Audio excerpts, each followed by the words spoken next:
এই যে ডিমটা দেখছেন, ডিমটা প্লাস্টিকের ডিম। তো আপনারা ভাবতেই পারেন যে এখন ডিমটা প্লাস্টিকের আমি বুঝলাম কি করে। আমার শ্বশুরমশাই বাজার থেকে এক ট্রে ডিম নিয়ে এসেছেন। তো ওখান থেকে আমি 5-6টা ডিম ফুল বয়েল করেছি পরশু দিন। তো ফুল বয়েল করার পরে দেখলাম যে ডিমের কুসুমটা পুরো কালো। আমি সবাইকে জিজ্ঞাসা করলাম, বলছে হ্যাঁ ডিমের কুসুমটা কীরকম কালো টাইপের। তো আমি কালকে কী করেছি, ডিমটা অমলেট করেছি।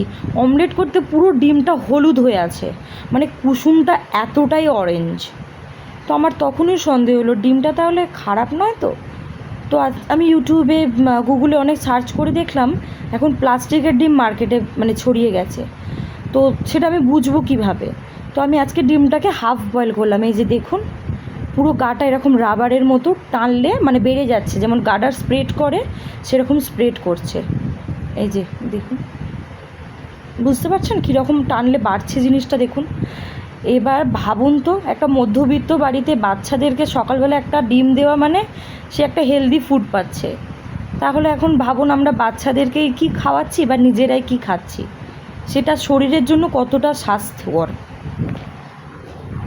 তাহলে কীরকম মার্কেটে ডুপ্লিকেট জিনিস বেরিয়ে গেছে, কোনটা আসল খাচ্ছেন কোনটা নকল খাচ্ছেন আপনারা নিজেরাই বুঝতে পারবেন না। নিজেদের অজান্তেই নিজেরা বিষ খেয়ে বসে আছি।